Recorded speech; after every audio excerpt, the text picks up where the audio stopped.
So last lecture of the unit. Yay. Yay. All right. Super easy stuff today. The first thing we have, and I don't like the way it showed up in your notes, you have this picture, and then on the next page it has the cases explained. On the next page you have the verbal explanation on your next slide, but I'm just going to go ahead and address it on this slide so you can see what's going on here. This is a really, really loose translation, a really loose correlation between kinetics. Gosh, way to start the day. It's not spelling correctly. Kinetics and thermo. What I'm about to show you is not going to be true in all cases. We have to take into account enthalpy and free energy, but it's kind of cool to think about if you look at delta H and how it relates. You can kind of make a pretty fairly good prediction of the magnitude of your equilibrium constant. So what I want to do is look at case 1. This is energy. So what can you tell me about delta H here? Look at this reaction. This is reactants. This is products. What can you tell me about this reaction? It's a negative H, so this is exothermic. So, well, how the heck is that going to help me relate to K? Well, remember, K is a reversible K only serves for reactions in equilibrium which are reversible. So I like to look at this as going one direction on my bike up the hill this way as the forward reaction, and going up this hill, this would be Barton Creek Parkway, by the way, going up this hill the other direction on a bike. Which way do you think I prefer to go, forward or reverse? Forward. So the forward reaction is definitely favored here. If the forward reaction is favored, because it's got a lower activation energy, what's the magnitude of K? Forward's favored, so I make more products. If K is products over reactants, so I make more products, what can we say? K is greater than 1. And so that's a connection. In exothermic reactions, for the most part, again, there's going to be exceptions because of all the other things in thermo. Okay, we can assume for now that K is greater than 1. All right. So here, same thing. If I'm going on my bike, which way? This is endothermic. If I'm on my bike, which way do I want to go this time? Reverse. So if this is products over reactants, the reverse reaction being favored, I'm going to make more reactants. So what can I say about the magnitude of K? K is less than 1. Well, in this case, I am in a situation where my reactant product energy is the same. It's neither endo or exothermic. What can you tell me about K here? K is equal to 1. Nobody fell into the trap. Every once in a while I get someone saying, oh, you're at equilibrium here. No, you're at equilibrium at all of them. Okay? It just happens to be a situation where we have the same concentration of reactants and products. If we think back to the fish tanks, it would be the same level on the fish tanks when we were at equilibrium. Okay? So that's how we relate thermo to, did I say kinetics and thermo? I'm even wrong from here. It's not kinetics. We're relating equilibrium to thermo. Nobody stopped me. Y'all are disappointing me. I'm crushed. Okay, now we're going to relate equilibrium to kinetics. This is the verbal description. You can read through that if you didn't understand anything I just said. And move to here. This is our relationship between equilibrium and kinetics through the whole concept of rate laws. Now, do y'all remember on the UT homework last time you did some, not last time when we did kinetics, which was the last test, yeah. And you were doing the mechanisms and you're finding the rate law and then some of them were wrong. You're like, oh, she's wrong. Well, I wasn't wrong, I just didn't teach you this process, okay? So I'm going to show it to you right now, but we're going to start like we did last time we did rate laws. How do you find the rate law with the mechanism? Where do you go? Go to the slow step. Rate is equal to K, and then what do we do? Times the concentration of what? The reactants in the slow step, which would be just C, correct? Raised to the coefficient. There's only one C. Now, this is correct. This is the rate law. But does anyone see a problem if I told you to take this mechanism, to take the reaction, and go and measure C for me and figure out the concentration, figure out the rate at a certain concentration of C? Does anyone see why this would be a problem? No. Whoa, I heard it. Who said it? It's an intermediate. If you look, the overall reaction doesn't include C, so how am I supposed to measure it? The overall reaction is what I can actually physically, what we witness. So because of that, I can't utilize an intermediate in a rate law to be any good. So what I have to do is somehow get rid of that C. Now, Tanya, you weren't too far off. Now we're going to go back to the concept of this thing being in equilibrium. Because C is an intermediate, going to the previous step, there's a proportionality between C and A plus B. So I'm going to utilize that to help me figure out what I can replace with, what I could put into the spot where C is. So C is my culprit here. I need to get rid of this. So first step is to go to the equilibrium. Well, second step. First step was writing the rate law. Second step is to go to the equilibrium step, which is always going to be above it, and write the equilibrium expression, Kc expression. So products over reactants. C divided by A times B. Does everybody understand that? I hope you do. All right. Now what I'm going to do, I'm going to rearrange this equation to isolate C. So if I cross multiply, I get Kc times A times B equal to C.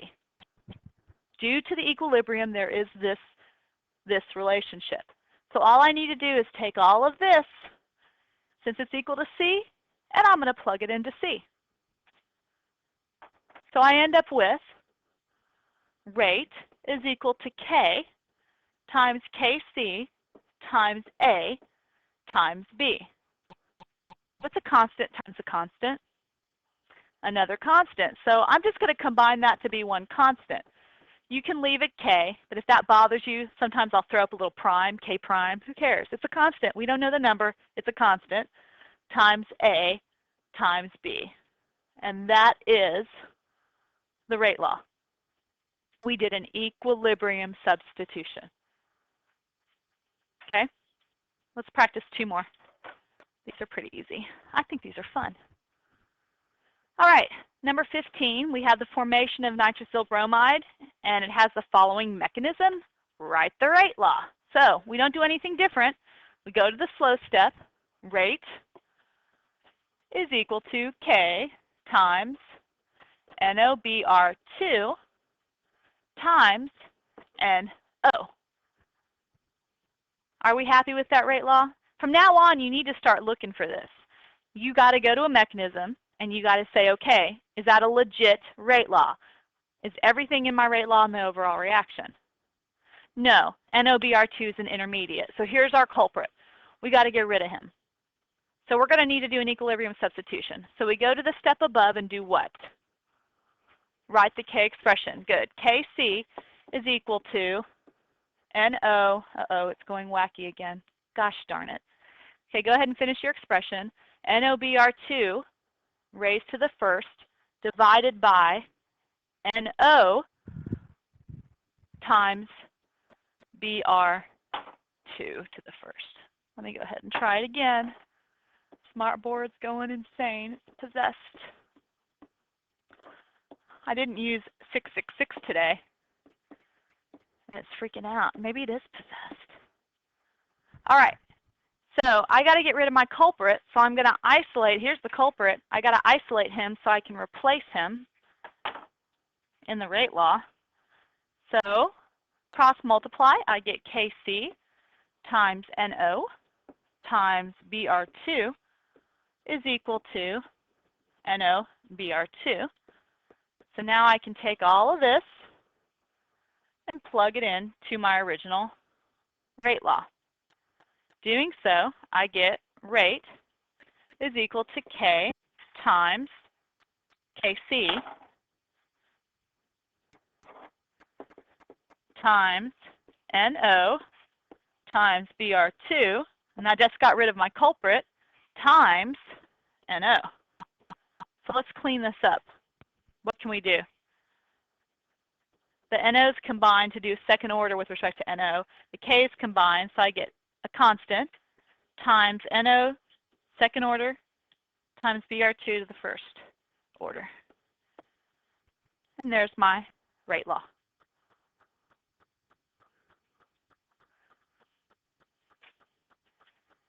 All right. So on this last one, same thing. It's not going to be hard, but one thing it does address is the whole concept of a fractional order. What did I say order was? Order is what? Something's first order, what does it mean? How many molecules are colliding in the slow step of a mechanism? So first order means one molecule is colliding. Second order means two molecules are colliding. Well, I don't know if you remember the problem we did where we had the long problem, and we had a fractional order. It's like, that doesn't make sense. You're right. We can't have half of a molecule bumping into another molecule. But when an equilibrium substitution happens, sometimes there's a proportionality where you'll see in the expression that in order to isolate that one molecule, you'll end up with a fractional order on another molecule. And that's where the fractional orders come from. It doesn't mean a half a molecule. It means proportionally a half of this amount of this concentration will hit. So let's go ahead and do this one. So go to the slow step. Rate is equal to what? We're just writing our rate law. I'm going to do it higher. I'm doing my rate law from the slow step. What is it? Good. Okay. Do I have any intermediates that I need to substitute? I need to substitute BR. So what I'm going to do is isolate. I'm sorry, I have to go up and do my whatchadoozle, my KC expression. Whatchadoozle is the official term, divided by BR2. So BR is the bad boy, so I've got to isolate him. So if I cross multiply, I get KC times BR2 is equal to, do I need to substitute BR squared? What am I substituting? No, just BR. So what do I have to do? I have to take the square root of both sides. So I get KC to the half times BR2 to the half is equal to BR. So that can then be put into there. So I get rate is equal to K times K to the half times BR2 to the half times H2. What's a constant times a constant square root of constant? A constant. So rate is equal to K prime times BR2 to the half. So that's where fractional coefficients come from. It doesn't come from half a molecule in the slow step of a mechanism. It comes from a proportionality in an equilibrium system. That's the unit. Yay! All right.